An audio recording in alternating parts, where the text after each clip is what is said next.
Today's daf is daf Zayin, and we'll begin on daf Vav Amid Beis, Itmar, which is about 10 lines up from the bottom of the Tumas Mes. The halacha is that in certain situations of Tumah, you're allowed to bring a carbon.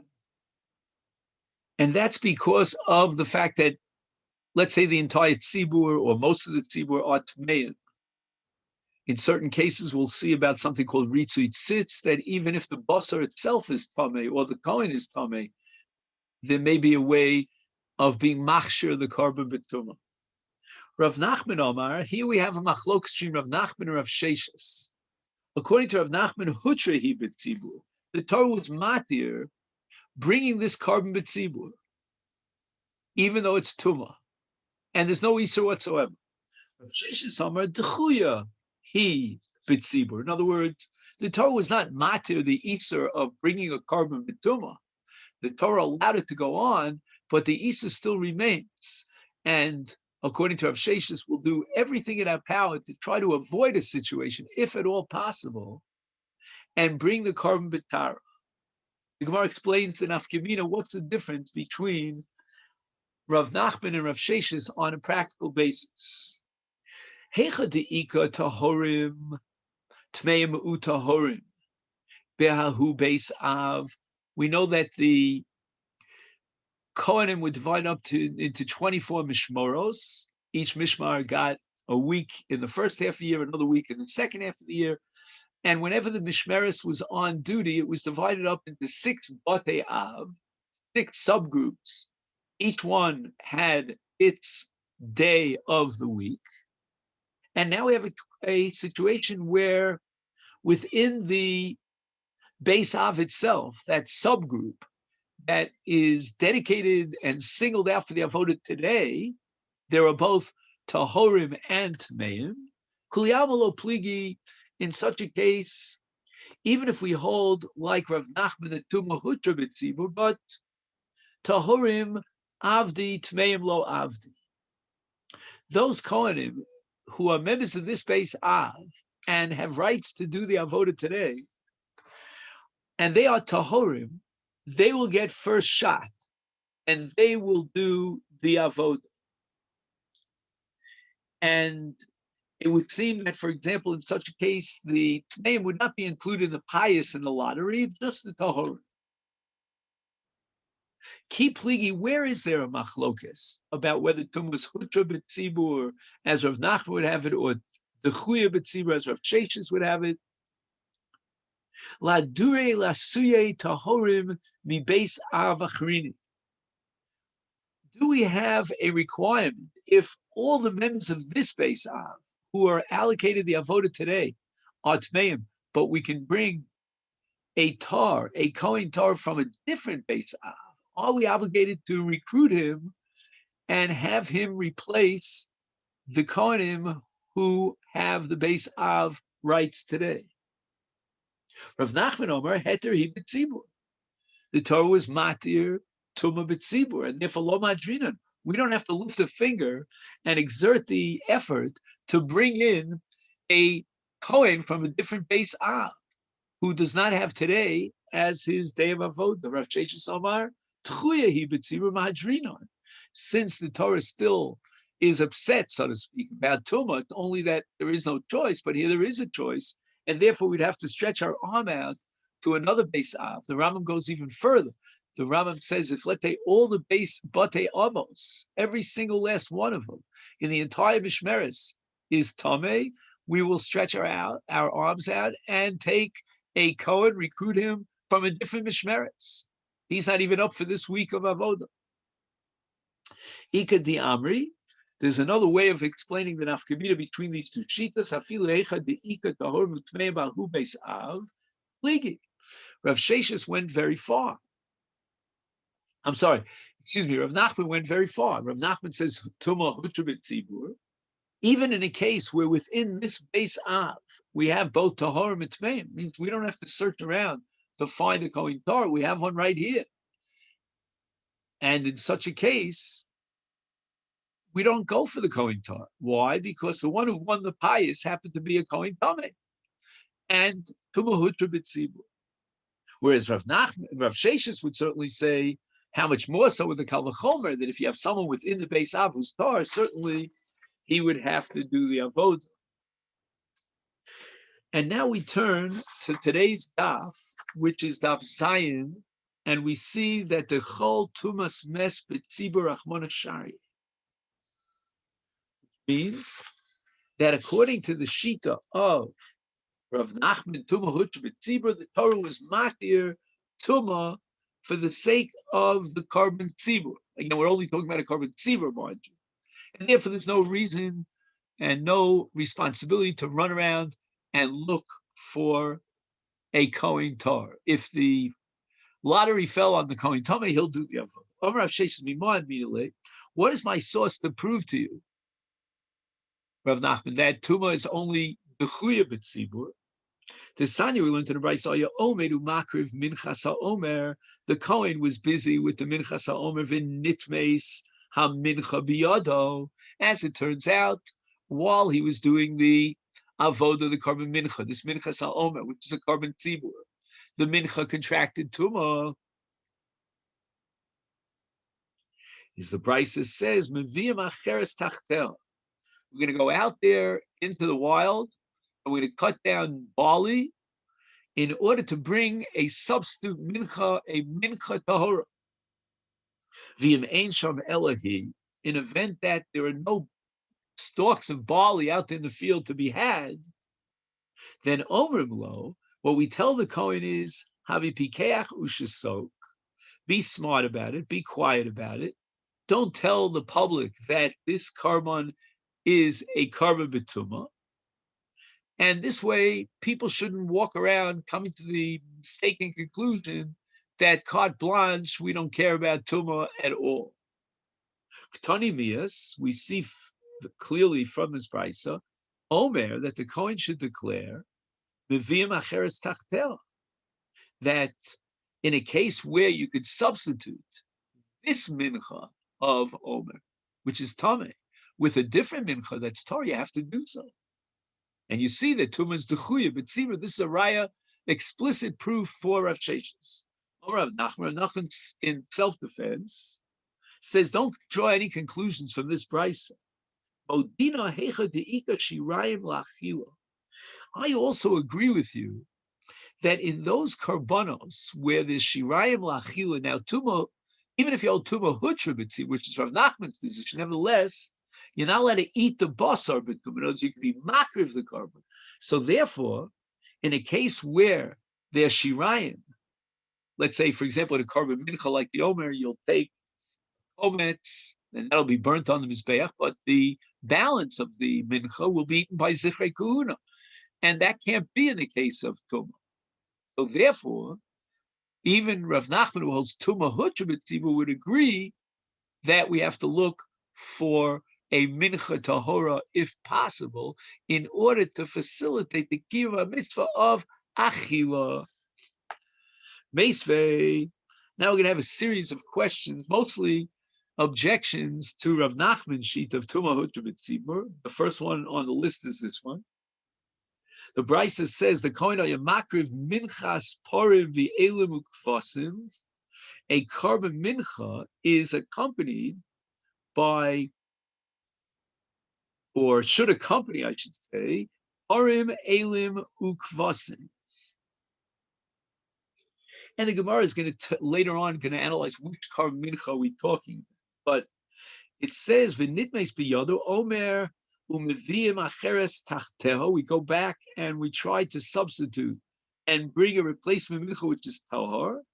V'im ein sham, if we don't have such an option, elahi Omer lo pikeach uchsok. Have you pikeach? Be smart about it.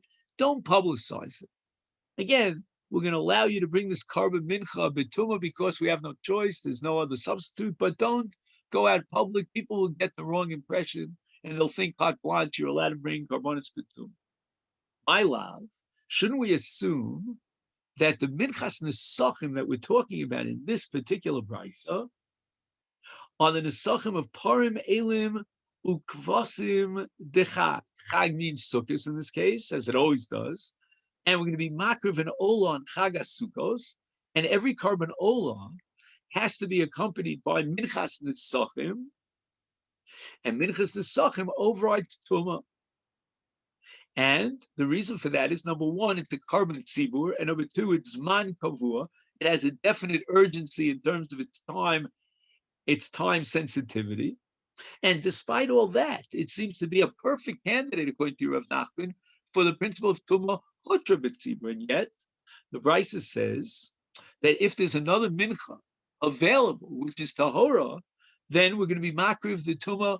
We're not going to be makriv the mincha b'tuma. We're going to be makriv it b'tara. Why is that so? Now you might argue again, maybe this part of the carbon that's nechal lemizbeach, but that's not true, because minchas nisachim, which is an accompaniment to a carbon ola, has the same din as the ola itself. And there's no chelik, there's no part of the carbon that's nechal l'kohanim. So you see clearly that tuma is the chuya b'tzibur, not hutra b'tzibur. Amalach Rav Nachman, again in self-defense, lo, the Brisa is not talking about the case that you described, namely minchas nisachim, to accompany the carbon tzibur of Chag HaSukkos, but rather Purim, we're talking about a minchas nisachim of a parli ola. And why did they bring this par as a carbon ola, as a carbon tzibur? And that's called a par helem dover shel tzibur. And it's a rare case where Sanhedrin issued a ruling mistakenly, and it turned out that as a result of that ruling, the tzibur actually worshipped idolatry, avodah zarah. And the Torah requires in such a case a special par to atone for the sin of the tzibur, having relied on the horas bezdin, and as a result violating the iser of idolatry, of avodah zarah. And this is based on a parsha in Bamidbar Tesvav. The Torah says, "V'chitishku v'los hasuas kol mitzvos elu," which Chazal interpreted Torah Shebal Peh as referring to avodah zarah.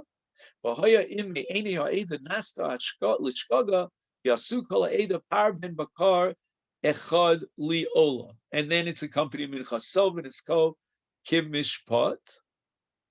And they also bring a seir izim echad l'chatos. And this is the case, as we said before, where the tzibur violated avodah zarah based on a horas bezdin. And now they have a mitzvah of bringing this par li'ola sar l'chatos as a kapara for the tzibur. V'afal gav the tzibur. However, here there's a different category of a carbon tzibur. We subdivide karbanas tzibur into two divisions. There's a carbon tzibur that's kavua lazman, and there's a carbon tzibur which is low kavua lazman. The Torah didn't say bring this par helim davar shel tzibur on any particular calendar date. There's no urgency. Again, there's an urgency because the kapara is necessary, and we don't want to delay the kapara, but it's not time bound, and therefore zman, since it's not kavil, even the low kavil zman, therefore madrinon, we have to look for the possibility of, if at all possible, to bring it bitara and substitute this mincha of tuma with a mincha of tara. And that means that tuma hutra b'tzibur requires the following conditions. Number one, it's got to be a carbon tzibur. And number two, it's got to be a carbon tzibur shekavua lazman. And therefore, we bring minchas elim, for example, in this brisa, is another case where there's no din of application of the principle of tuma hutra b'tzibur bi'elo shel Aaron. We're talking about the aisle of Aaron, and that's Aaron as the Kohen Gadol. On Yom Kippurim, the Kohen Gadol brings a separate aisle. Here we have the condition of Kvil Azman, because it's only on Yom Kippur, but it's Aaron's personal private carbon. The Afagav, the Kvil Azman, cave on the Yachid who, it's a carbon Yachid, and when it comes to a carbon Yachid, even Rav Nachman agrees that Tuma Dechuya B'tzibur Madrinon, and we try to do the carbon aisle B'tara if at all possible. Kvasim, which is also mentioned in this brisa, is likewise a case where Rav Nachman would agree that it's only b'chuya. And what kind of kvasim are we talking about? The keves haba im ha'omer. So we're talking about a keves that's brought on the second day of Pesach, and it's accompanied by minchas ha'omer. And to ikishirayim lachil, as we said before, Rav Nachman agrees that we're going to bring a tar and not apply the hutra in a case where there's achilas hakarban. And here we're talking about the minchas ha'omer, which has achila. So there are three ways of Xing out tuma hutra b'tzibur. Number one, if it's not a carbon tzibur, like the aisle of the Kohen Gadol on Yom Kippur. Number two, even if it is a carbon tzibur, it's not kavul azman, like the para elim tova shel tzibur. And number three, in a case where the shirayim, there's plenty for the Kohen to eat, we're going to bring a carbon b'tara wherever possible, even according to Rav Nachman. We're not going to apply tuma hutra b'tzibur because we want to guarantee the achilas hakarban. Beisvei, here's another question, which the Gemara raises against Rav Nachman, who holds tuma hutra b'tzibur. We have a brisa that says dam shenitma. You have a carbon, and you're not allowed to be zorek on the mizbeach dam that was contaminated with tuma. And he went ahead, the Kohen, for whatever reason.